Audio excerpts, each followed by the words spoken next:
Hello मेरे प्यारे बच्चों, स्वागत है आपका अपने YouTube चैनल पर। आशा करती हूँ आप सभी स्वस्थ मस्त और अपनी अपनी पढ़ाई में व्यस्त होंगे।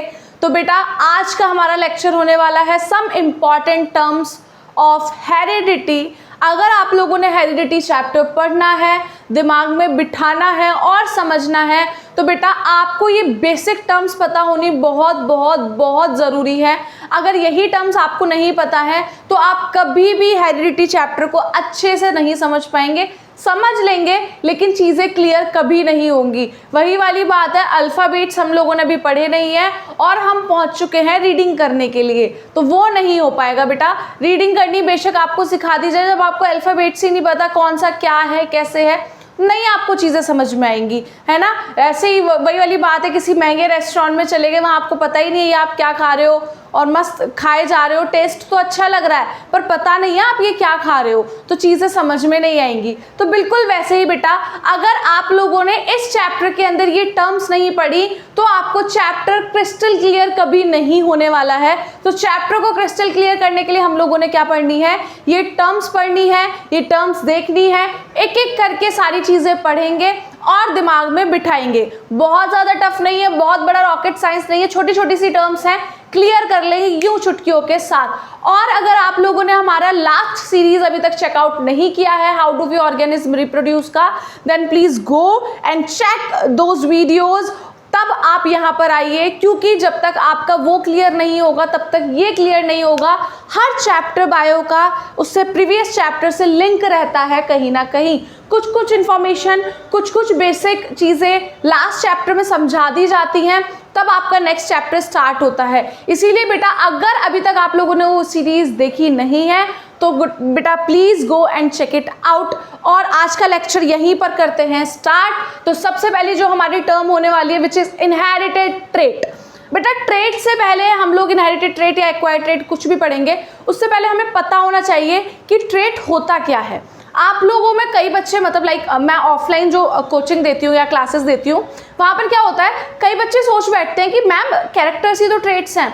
जब मैं उनको क्लास लेती हूँ मैं उनसे बोलती हूँ बेटा आप बताइए चलिए ट्रेट्स क्या होता है, तो वो बोलते हैं ma'am character are the trait. नहीं बेटा, बहुत डिफरेंस है कैरेक्टर्स में और ट्रेट्स में। सबसे पहले कैरेक्टर की बात कर लेते हैं। कैरेक्टर क्या होता है बेटा, कोई पर्टिकुलर चीज़, लाइक अगर हम लोग बात करें हेयर कलर भी नहीं, हम लोग बात करते हैं आई कलर। तो बेटा eye colour is a character, ये कैरेक्टर है। मेरी बॉडी में eye colour is my character. मेरी बॉडी के अंदर मेरी nose shape is a character. मेरी बॉडी में मेरा lip shape is a character. मेरी बॉडी में मेरा कॉम्प्लेक्शन इज अ कैरेक्टर। ये सब क्या है बेटा, कैरेक्टर्स हैं। मेरे कैरेक्टर्स हैं जिससे मैं एकदम ऐसे फिजिकली पूरी जज करी जा सकती हूँ, या फिर मेरा फिजिकली पूरा अपीयरेंस बना है, ठीक है। Those are the character. But बेटा ट्रेट्स क्या है, traits are the forms of character. Traits character नहीं है, traits are the form of character. Eye colour की बात कर रहे हैं, eye colour can be black, can be brown like mine, है ना। ब्राउन भी हो सकता है, ब्लैक भी हो सकता है, ब्लू भी हो सकता है आई कलर, तो बेटा है ना। आई colour can B of different colours, है ना, वो डिफरेंट कलर का हो सकता है। बात कर लेते हैं हेयर की। हेयर्स क्या हो सकते हैं, स्ट्रेट भी हो सकते हैं, किसी के कर्ल भी हो सकते हैं, किसी के सेमी कर्ल भी हो सकते हैं, किसी के तो हेयर ब्लैक हो सकते हैं, किसी के ब्लॉन्ड हो सकते हैं, किसी के वाइट हो सकते हैं। डिफरेंट हो सकता है ना बेटा केस, तभी तो हम लोग डिफरेंट दिखते हैं, क्योंकि भाई मेरा ब्राउन है आई कलर, किसी और का क्या पता ब्लैक हो, तभी तो यही चीज तो डिफरेंशिएट कर रही है मुझे दूसरे व्यक्ति से, है ना बेटा। तो these different forms are traits. जैसे eye colour is the character, मैं कहाँ लिखूं, इधर लिख देती हूँ बेटा। Eye colour is a character बेटा, इट्स अ कैरेक्टर। बट अगर हम लोग ट्रेट्स की बात करें, eye colour can be blue, black, brown. ये क्या है बेटा, डिफरेंट इसके ट्रेट्स है। ये क्या है बेटा, डिफरेंट ट्रेट्स है। मतलब कैरेक्टर क्या होता है, किसी भी हम किसी भी पर्टिकुलर पार्ट की बात करें इस कैरेक्टर, और उस पार्ट की डिफरेंट फॉर्म्स की बात करी जाए तो उसको क्या बोला जाता है बेटा, ट्रेट्स बोला जाता है।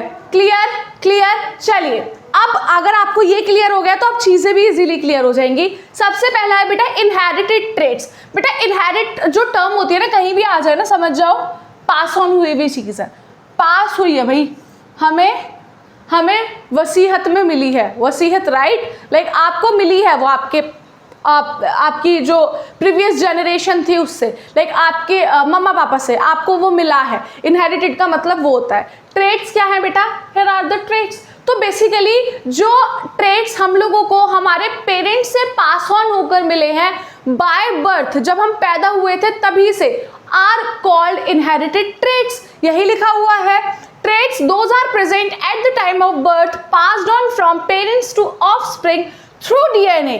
मतलब DNA की हेल्प से, DNA भी अभी हम पढ़ेंगे, DNA की हेल्प से आपके अंदर जो भी ट्रेट्स आए हैं फ्रॉम योर पेरेंट्स, उन्हीं को बोला जाता है बेटा इनहेरिटेड ट्रेट्स। मतलब इनहेरिट का मतलब मिला है वसीयत में, ट्रेट्स का मतलब डिफरेंट आपके द फॉर्म ऑफ कैरेक्टर्स, है ना बेटा। तो जो आपको पेरेंट्स से मिली है ये form of characters are called inherited traits. Clear. अब आ जाओ एक्वायर्ड। एक्वायर का मतलब होता है खुद से लेना, ठीक है। एक्वायर का मतलब होता है खुद से लेना, खुद लिया मैंने, ठीक है। तो एक्वायर्ड का मतलब, एक्वायर्ड ट्रेट वो ट्रेट होता है बेसिकली बेटा जो आप खुद से अचीव करते हो, वो आपको बाय बर्थ नहीं मिले हैं और वो आप ना अपने बच्चों को ट्रांसफर कर सकते हो, है ना बेटा। ना तो वो आपको बाय बर्थ मिले हैं, ना आप उनको ट्रांसफर कर सकते हो। आपकी खुद की पर्सनैलिटी, आपकी खुद की skills are called acquired traits. Like I love teaching, मुझे पढ़ाना बहुत पसंद है, मैं पढ़ा पा रही हूँ, मैं कैमरा को फेस कर पा रही हूँ, मैं बोल पा रही हूँ, this is my acquired trait. मेरे फादर नहीं है टीचर, उनको नहीं है पढ़ाना पसंद, मेरी मदर नहीं है टीचर, इवन दो मेरी फैमिली में कोई टीचर नहीं है मेरे फैमिली में, मेरी लास्ट जनरेशन नहीं, कोई नहीं रहा, कभी कोई टीचर नहीं रहा, तो this is my own acquired trait. मतलब ये मैंने खुद से लिया है, ये मेरा खुद की स्किल है, ये मैंने खुद से सीखा है। वही बात कर लेते, आई लव डांसिंग बेटा, आई लव डांसिंग, मुझे डांस करना बहुत पसंद है, लेकिन वो डांस वाला जीन मेरे पापा में से मेरे अंदर नहीं आया, वो डांस मैंने खुद से सीखा है। आई लव टू डांस, मुझे बहुत पसंद है डांस करना, लेकिन यहाँ पर एक सीन आता है, मेरे फादर को भी डांस करना बहुत पसंद है, वो भी बहुत अच्छा डांस करता है। क्या ये इनहेरिटेड ट्रेट होगा? फादर को भी आता है, बच्ची को भी आता है, क्या ये इनहेरिटेड ट्रेट है? नहीं बेटा, वो पापा का एक्वायर्ड ट्रेट था, ये मेरा एक्वायर्ड ट्रेट है। मैंने पापा को डांस करते हुए देखा, मुझे अच्छा लगा, पापा अच्छा डांस करते हैं, चलो मैं भी डांस करना सीखती हूँ, और मैं सीख गई, मेरा एक्वायर्ड ट्रेट है। नहीं, वो पापा जी का, मेरे पापा का एक्वायर्ड ट्रेट था, ये मेरा एक्वायर्ड ट्रेट है। पापा can dance, I can dance, these are the acquired trait. अगर किसी को सिंगिंग, मेरी सिस्टर है, मेरी सिबलिंग है, उसको सिंगिंग करना बहुत पसंद है, शी कांट डांस, उस पर डांस नहीं हो सकता, she can sing only, like वो गाना ही गा सकती है, बस उसको गाना गाना बहुत पसंद है, तो ये उसका एक्वायर्ड ट्रेट है। तो बेसिकली बेटा एक्वायर्ड ट्रेट वो ट्रेट्स होते हैं जो हम लोग खुद से अपनी स्किल डेवलप करते हैं, अपना इंटरेस्ट डेवलप करते हैं towards any particular thing is called acquired trait. Clear है बेटा, यही लिखा हुआ है, traits those are developed during individuals life time and are not passed on to the next generation. For example, knowledge, skills like dancing, singing, reading, etc. etc. है ना बेटा।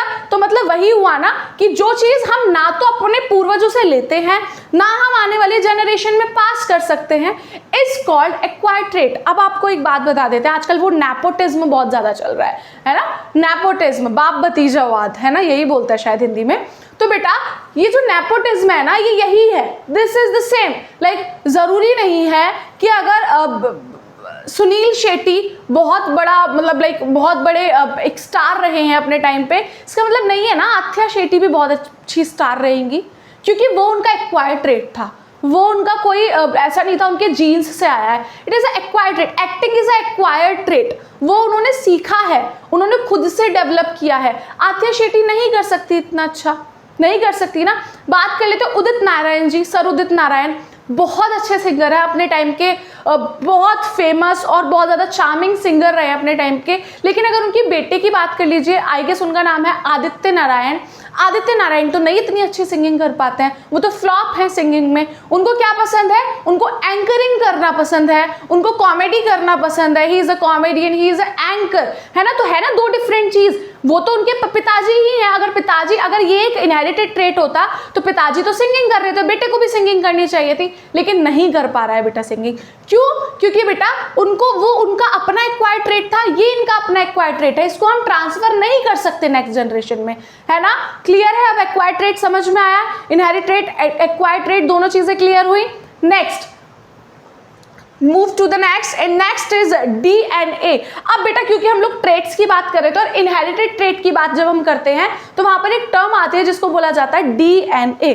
अब आप लोगों से बोला जाए आपको खाना दिया जाएगा, मैं आपको खाना सर्व करूंगी, तो खाना ऐसा तो नहीं लाऊंगी और आपके हाथ में पकड़ा दूंगी, नहीं ना, एक प्लेट में लाऊंगी, अच्छे से सजा कर लेकर आपके पास जाऊंगी। तो देयर इज समथिंग जो कि चीजों को पास करने का काम कर रही है। दैट प्लेट, दैट बोल, that spoon, that glass of water, वो सब क्या कर रहा है? चीजों को ट्रांसफर कर रहा है, फूड को एक जगह से दूसरी जगह ट्रांसफर करने का काम कर रहा है। हाँ बेटा, सेम डीएनए का काम भी यही होता है। वो क्या करता है बेटा? जनरेशन टू जनरेशन जो चीजें इनहेरिटेड है, जो कैरेक्टर इनहेरिटेड है, जो ट्रेट्स इनहेरिटेड है, उनको ट्रांसफर करने का काम कौन करने वाला है बेटा? डीएनए ही करने वाला है। डीएनए क्या करता है? Basically DNA is a vehicle which transfer one trait from one generation to another generation. वो अपने सर पे पूरे कैरेक्टर्स का, पूरे ट्रेट्स का भार लेकर एक जनरेशन से दूसरे जनरेशन में जाता है। ठीक है बेटा, तो डीएनए, पहले डीएनए की एक फुल फॉर्म देख लेते हैं, which is deoxyribonucleic acid. It is a nucleic acid बेटा, जो कि कहां प्रेजेंट रहता है? न्यूक्लियस के अंदर प्रेजेंट रहता है। कैरीज ऑल द इंफॉर्मेशन, ये इंफॉर्मेशन कैरी कर रहा है, ठीक है, ये इंफॉर्मेशन कैरी कर रहा है। क्लियर? अब आगे चलो, जीन्स। अब बात कर लेते हैं बेटा जीन्स की। Like DNA looks like this बेटा, मैं यहां पर डीएनए बना देती हूँ। Here is DNA, this is double stranded. DNA double stranded होता है, उसके 2 स्ट्रैंड्स होते हैं। Here is DNA, this is the DNA बेटा। मैं इसको कंप्लीट तो कर देती हूँ, 5 and 3 and 3 and 5, ठीक है। Here is the DNA बेटा। ये पर्टिकुलर डीएनए एक ऐसा दिखता है, एक डीएनए ऐसा दिखेगा आपको, अगर आपको दिखाया जाए डीएनए लुक्स लाइक दिस। अब आ जाइए जीन्स पे बेटा, जीन्स की बात कर लेते हैं। तो जीन्स क्या है? They are made up of sequence of DNA carries the information about particular character। अब बेटा एक बात बताइए, आपके अंदर तो बहुत सारे कैरेक्टर्स हैं, बहुत ही सारे कैरेक्टर्स हैं, है ना, यही है ना। आपके अंदर आई कलर है, आपके हेयर्स हैं, आपका कॉम्प्लेक्शन है, आपकी हाइट है, आपका लाइक लिप्स हैं, आपके नोज हैं, है ना, आपकी फिंगर्स हैं, a lot of things, there are a lot of things बेटा, बहुत सारी चीज़ें हैं, है ना, a lot of things, बहुत सारे कैरेक्टर्स हैं आपके अंदर। क्या वो सारे कैरेक्टर्स एक सिंगल डीएनए को याद रहेगा? भाई ये मतलब मैं इसके लिए भी रिस्पॉन्सिबल हूँ, इसके लिए भी, इसके लिए भी, इसके लिए भी, ऐसा रहेगा क्या? याद नहीं रहेगा बेटा। इसीलिए क्या कर रहा है डीएनए ने? कंपार्टमेंट्स बना रखे हैं अपने अंदर उसने कंपार्टमेंट्स बना रखे हैं। Those compartments are called genes. वो छोटे छोटे कंपार्टमेंट्स क्या हैं? वो है बेटा जीन्स, है ना, like this is gene 1, this is gene 2 and this is gene 3, है ना। दे आर डिफरेंट जीन्स बेटा। दूसरा मार्कर यूज करते हैं, सब रेड हो जाएगा, अदरवाइज चेंज कर देते हैं इसको। This is gene 1, this is gene 2 and this is gene 3। अलग अलग जीन्स है बेटा, दीज कंपार्टमेंट्स आर जीन, है ना। जीन कहाँ प्रेजेंट है बेटा? आपके डीएनए के अंदर प्रेजेंट है। Made up of sequence of DNA carries the information, मतलब जो डीएनए के सीक्वेंसेस हैं छोटे छोटे, उन्हीं को क्या बोला गया है बेटा? जीन्स बोला गया है। और डिफरेंट जीन डिफरेंट कैरेक्टर के लिए रिस्पॉन्सिबल होता है। फॉर एग्जाम्पल जीन 1 हमारा रिस्पॉन्सिबल है आई कलर के लिए, this is responsible for I colour, this is responsible for complexion, this is responsible for hair, this is responsible for hair, है ना। डिफरेंट जीन डिफरेंट कैरेक्टर्स और traits के लिए responsible है ना बेटा। तो दीज आर जीन्स। पूरा डीएनए के अंदर छोटे छोटे कंपार्टमेंट्स बने रहते हैं जो कि डिफरेंट कैरेक्टर्स के लिए क्या है? रिस्पॉन्सिबल है। तो हेयर इज जीन। जीन के बाद हम लोगों ने नेक्स्ट पढ़ना है क्रोमोसोम्स। बेटा डीएनए कैसा होता है ना, लाइक हाँ, डीएनए क्या रहता है? स्कैटर्ड रहता है। Like here is the cell, here is the cell बेटा, हियर इज द सेल। इसके अंदर क्या होगा, डीएनए यूं स्कैटर्ड रहेगा, यूं स्कैटर्ड, यूं फैला हुआ है, पूरे में फैला हुआ है, छोटे छोटे पार्ट्स। अब बात होती है सेल डिवीजन की, इसको क्या करना है, डिवाइड करना है खुद को। जब सेल डिवीजन की बात होगी ना, ये सारे आपस में मिल जाएंगे, मिलके एक बंडल बना लेंगे कुछ ऐसा, और वो बंडल कुछ ऐसा दिखेगा बेटा, समथिंग लुक्स लाइक दिस। मैंने बहुत ही ज़्यादा गंदा बना दिया है, थोड़ा अच्छा बनाने का प्रयास करते हैं। ओके, प्रयास सफल रहा, ठीक है। तो इसीलिए बोलती हूँ हमेशा प्रयास करें, हमेशा एफर्ट्स पुट करें, अच्छा रहेगा, ठीक है। तो दीज आर क्रोमोसोम्स। तो बेटा ये जो है, जब हमारा डीएनए सेल डिवीजन का टाइम आया और इकट्ठा हो गया, सारा पूरा एक साथ इकट्ठा होकर बैठ गया। जब वो इकट्ठा होकर बैठा है ना, जैसे वो इकट्ठा हो गया तो उसने क्या बना दिया बेटा, क्रोमोसोम बना दिया। क्या बना दिया, क्रोमोसोम बना दिया। आया समझ में। डीएनए कैसा रहता है, स्कैटर्ड रहता है, सारे में फैला हुआ रहता है। जब सेल डिवीजन होने वाला, सारे के सारे इकट्ठे हो गए, एक साथ बैठ गए आकर, तो उन्होंने किसका फॉर्मेशन कर दिया, क्रोमोसोम का फॉर्मेशन कर दिया। हैज द क्रोमोसोम, प्यारा सा। इसी क्रोमोसोम के ऊपर प्रेजेंट रहते हैं आपके जीन्स, इसी के ऊपर क्या प्रेजेंट रहते हैं, जीन्स प्रेजेंट रहते हैं, जीन्स प्रेजेंट है इसके ऊपर ही। क्लियर बेटा, क्लियर। तो क्रोमोसोम क्या है, it is a DNA molecule contain information. ये डीएनए का एक मॉलिक्यूल है जिसने इन्फॉर्मेशन कंटेन करी है। इन्फॉर्मेशन कौन कंटेन करता है, जीन कंटेन करते हैं। तो बेसिकली इट कंटेन्स जीन।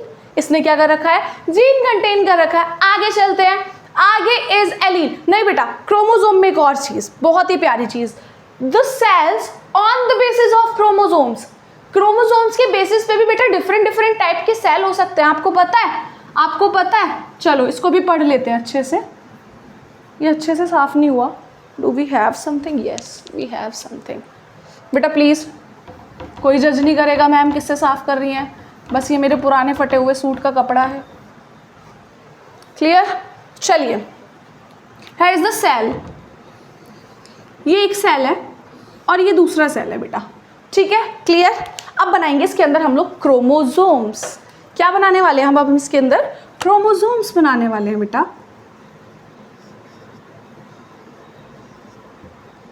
अच्छे से समझने की कोशिश करना, सब समझ में आएगा, किसी चीज़ की जल्दी नहीं करनी है।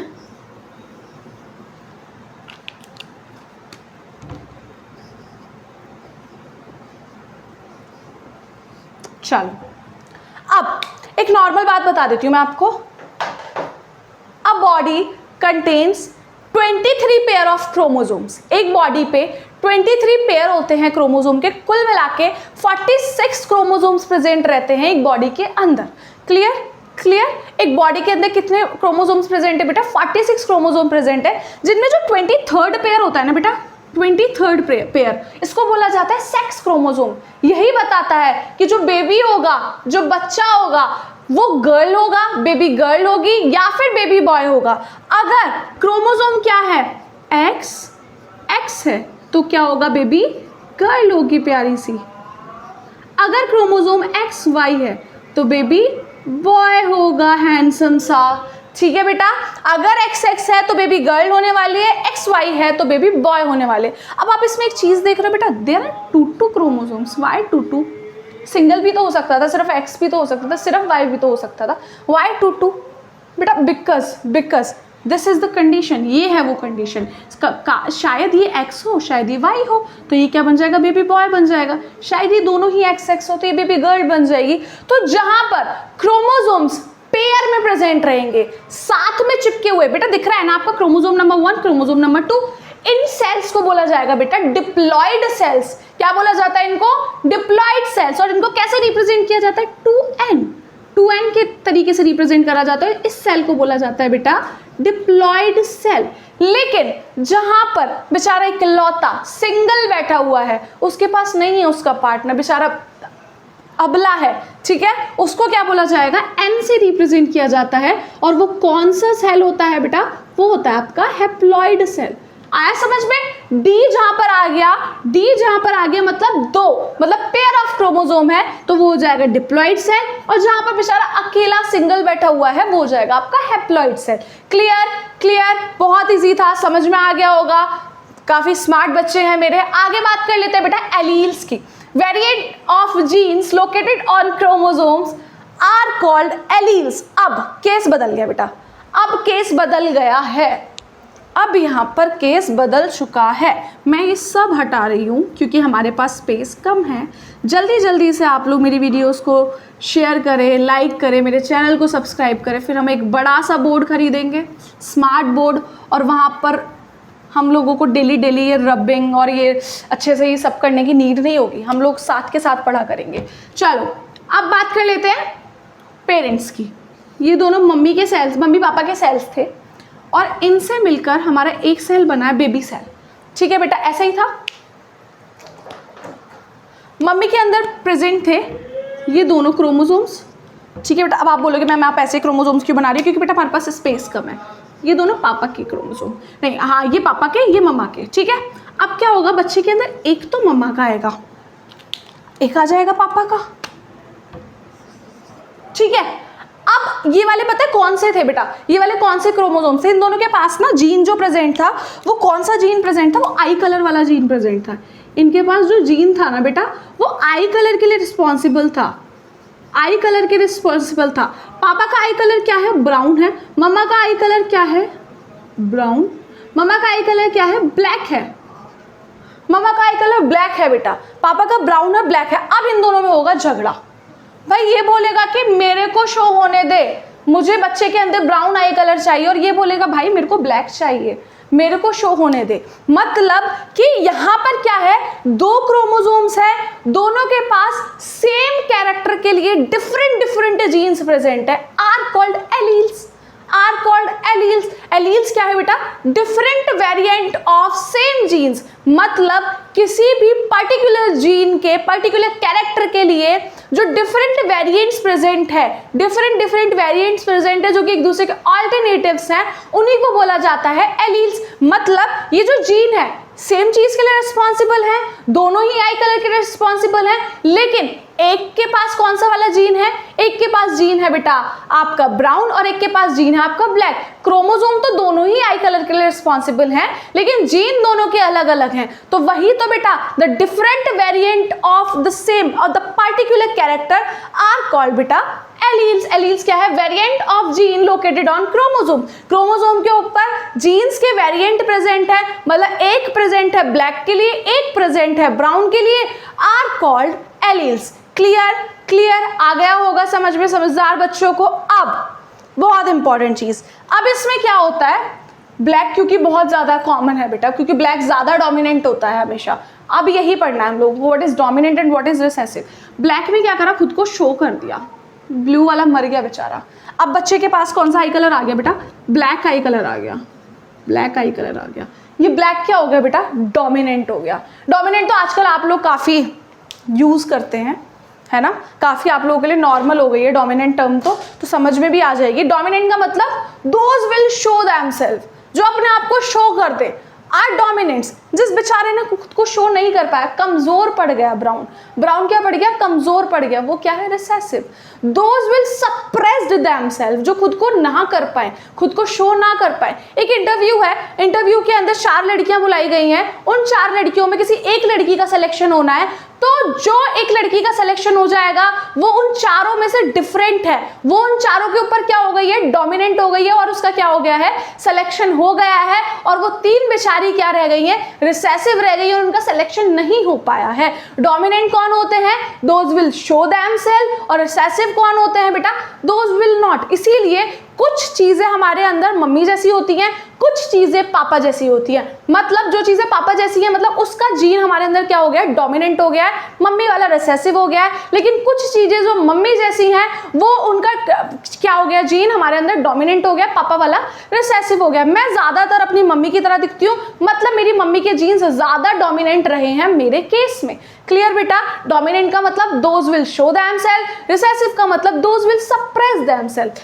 क्लियर क्लियर, आगे चलते हैं। Homozygous, zygous and heterozygous. जब बेटा हम किसी भी डिप्लॉइड सेल की बात करते हैं तो obviously that diploid cell contain 2 genes, उसके पास 2 जीन्स होते हैं। ठीक है, अलग अलग जीन में अलग अलग चीज होती है। जैसे बात कर लेते हैं, अगर हम लोग आई कलर की बात कर रहे थे तो हम लोग कोई और डिफरेंट ले लेते हैं, आई कलर ना लेते हैं बेटा, क्योंकि आई कलर में थोड़ा गड़बड़ हो जाएगा। हम हाइट की बात, क्योंकि हम लोगों को आगे पी प्लांट पढ़ना है तो हाइट की बात कर लेते हैं।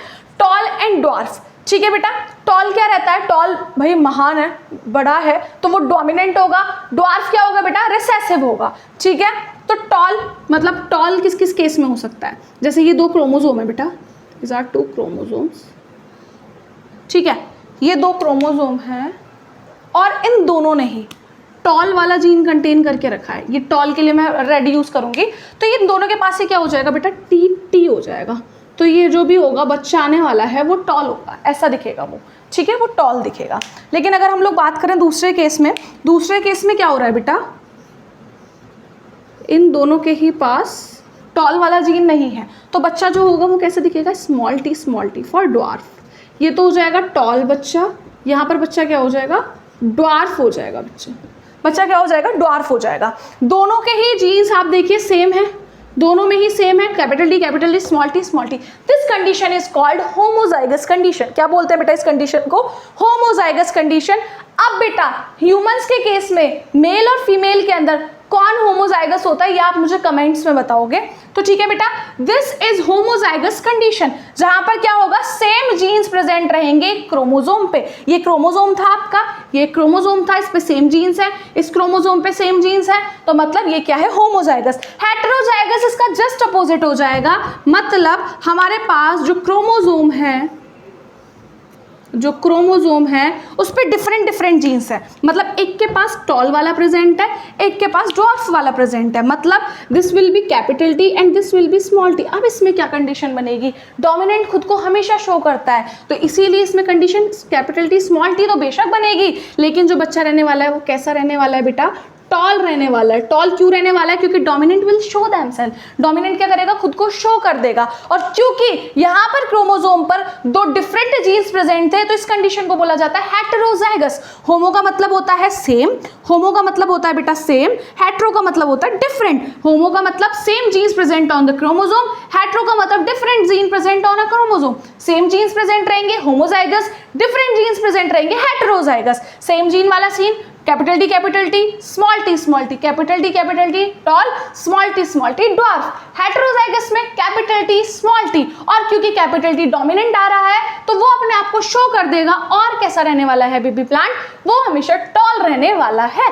दैट इज इट, सिंपल है ना बेटा। और अभी आप लोग मुझे कमेंट में बताने वाले हो कि ह्यूमंस के केस में कौन कौन होमोजाइगस होता है, कौन हेटेरोजाइगस होता है, गर्ल और बॉय दोनों ही बताओगे आप मुझे। Next is genotype and phenotype, और इस वीडियो को करते हैं खत्म, काफी लंबा लेक्चर हो चुका है। जीनोटाइप क्या है बेटा, नाम से पता पड़ रहा है, जिसके अंदर जीन आ रहा है। जीन मतलब that capital T is genotype for this baby. इस बेबी का जीनोटाइप क्या है, कैपिटल टी। इस बेबी का जीनोटाइप क्या है, स्मॉल टी। इस बेबी का जीनोटाइप क्या है, कैपिटल टी स्मॉल टी। मतलब जो जीन्स प्रेजेंट है किसी भी पर्टिकुलर बॉडी के अंदर, उनको क्या बोला जाता है बेटा, उस बॉडी का जीनोटाइप बोला जाता है। लेकिन अगर फिनोटाइप की बात करें, phenotype is the physical appearance of any body, मतलब वो फिजिकली कैसा दिख रहा है बेटा। ये फिजिकली कैसा दिखने वाला है, फर्स्ट वाला टॉल दिखने वाला है। ये फिजिकली कैसा दिखने वाला है, ड्वार्फ दिखने वाला है। ये फिजिकली कैसा दिखने वाला है, टॉल दिखने वाला। The physical appearance of anybody और any particular body is its phenotype, मतलब वो दिखने में कैसा है वो उसका फिनोटाइप होगा, उसके जीन्स कैसे हैं वो उसका जीनोटाइप होगा। अब यहाँ पते की बात ये बनती है कि बेटा फिनोटाइप किसके ऊपर डिपेंडेंट है, जीनोटाइप के ऊपर। अगर कैपिटल टी होगा तभी टॉल होगा, अगर यहाँ पर स्मॉल टी हो जाएगा तो क्या हो जाएगा, ड्वार्फ हो जाएगा। अगर कैपिटल टी स्मॉल टी हो जाएगा तो ड्वार्फ हो जाएगा। मतलब जीनोटाइप के ऊपर फिनोटाइप पूरा डिपेंडेंट है, जैसा जीनोटाइप होगा वैसा फिनोटाइप बन जाएगा। That is it all about this lecture बहुत बड़ा हो गया, लेकिन बेटा बहुत इंपॉर्टेंट टर्म्स हैं सारी ही, आपको हमेशा याद रहनी चाहिए। आप लोग आगे बायो लो ना लो, it is not matter, doesn't matter बेटा, लेकिन ये कुछ बेसिक टर्म्स होती है जो आपको पता होनी चाहिए अपनी डेली लाइफ के लिए भी। तो that is it all about this video, hopefully everything is clear to you all. If you guys like the video, do like, share and subscribe the channel. Thank you so much for watching.